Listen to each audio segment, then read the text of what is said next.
नमस्कार, मी प्रणिता बोरसे. आपण पाहत आहात जय महाराष्ट्र आणि बुलेटिनच्या सुरुवातीला बातमी वाल्मिक कराड संदर्भात. सुप्रीम कोर्टाने वाल्मिक कराडचा जामीन अर्ज फेटाळलाय. वाल्मिक कराड संतोष देशमुख हत्या प्रकरणाचा मुख्य सूत्रधार आहे.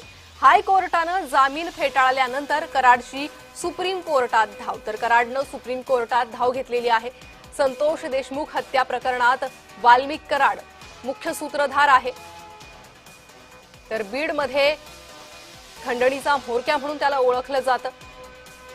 अधिक माहिती घेणार आहोत. आमचे प्रतिनिधी ज्योत्सना गंगणे सध्या आपल्यासोबत जोडले गेले आहे. ज्योत्सना, अत्यंत महत्त्वाची अपडेट आहे. वाल्मिक कराडचा जामीन अर्ज फेटाळून लावलेला आहे आणि त्याने आता सर्वोच्च न्यायालयात धाव घेतलेली आहे. काय अधिक माहिती?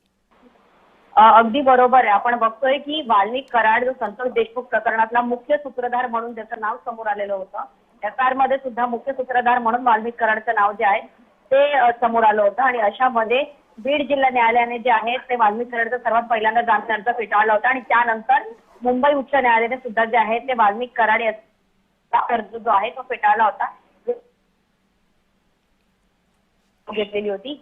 मात्र तिथे सुद्धा वाल्मिक कराडचा जामीन अर्ज जो आहे तो फेटाळण्यात आलेला आहे. सर्वात महत्त्वाचं म्हणजे वाल्मिक कराड जे आहे त्याचं वारंवार नाव याकरता समोर येत आहे कारण जी सगळी त्या संतोष देशमुख या प्रकरणातले जे काही संतोष देशमुख हत्या प्रकरणातली सगळी जी लोक होती त्यांच्या त्या सर्व आरोपींचा सीडीआर काढल्यानंतर त्या आरोपींनी शेवटचा कॉल जो आहे तो वाल्मिक कराड याला केला होता असं सीडीआर मधून समोर आलेलं होतं आणि त्यामुळेच या संपूर्ण प्रकरणामध्ये संतोष देशमुख हत्या प्रकरणातला मुख्य सूत्रधार म्हणून वाल्मिक कराड याचं नाव पुढे आलेलं होतं.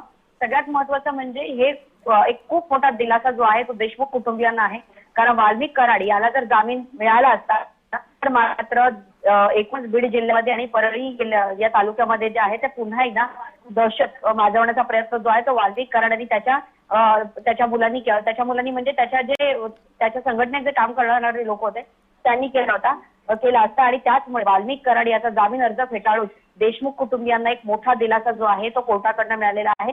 मात्र वाल्मिक कराड जे आहेत त्याला सोडवण्याचे आणि त्याला जामीन मिळण्याचे प्रयत्न जे आहे ते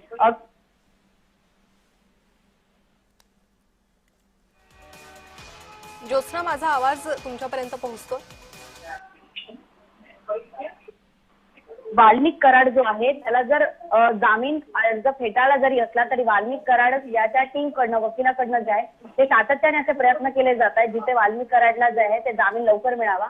पण जर वाल्मिक कराडला जामीन जर मिळाला तर संतोष देशमुख हत्या प्रकरणामध्ये देशमुख कुटुंबीय आणि जे काही पुरावे गोळा करणारे पोलीस अधिकारी असतो किंवा तिथे मदत करणारे पोलिसांना मदत करणारे तिकडची लोक असो यांच्यावरती एक दहशत बसेल आणि त्याचमुळे न्यायालयाने जे आहे ते वाल्मिक कराडचा अर्ज जो आहे तो फेटाळलेला आहे.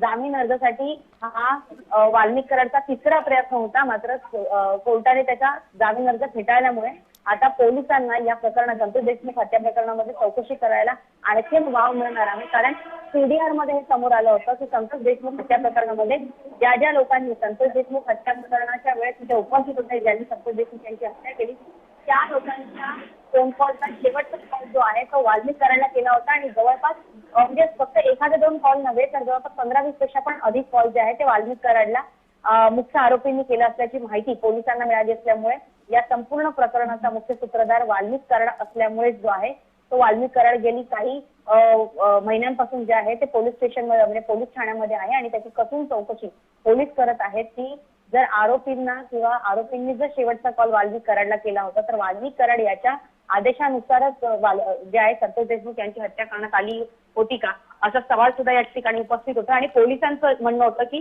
जर वाल्मिक कराडला जर जामीन अर्ज म्हणजे त्याची जामीन अर्ज जर मंजूर झाला तर मात्र जे आहे तर पोलिसांना या संपूर्ण प्रकारची चौकशी करण्यामध्ये त्यांना अडचण निर्माण होऊ शकते. पुरावे गोळा करण्यामध्ये त्यांना अडचण होऊ शकते कारण वाल्मिक कराड जे आहेत त्याला मोठ्या नेत्यांचा जे आहे ते पाठिंबा आहे, त्याची दहशत मोठी आहे आणि त्याचं बीडमध्ये जे आहे ते पूर्ण प्रस्त त्याची संघटना त्याच्या हाताखाली काम करणारी मुलं जी आहेत ती पसरलेली आहेत आणि त्यामुळे त्याची दहशत बसवण्यासाठी त्याच्या दहशतीला एक खिळा ठोकण्यासाठी जो आहे तो या ठिकाणी पोलिसांनी त्यामुळेच वाल्मिक कराडला हा मोठा धक्का म्हणता येईल. त्याला दिलासा मिळाला नाहीच आहे कारण हायकोर्टानंतर सर्वोच्च न्यायालयानंही त्याचा जामीन अर्ज हा फेटाळून लावलेला आहे. ज्योत्सना, धन्यवाद तुम्ही दिलेल्या या सविस्तर माहितीसाठी.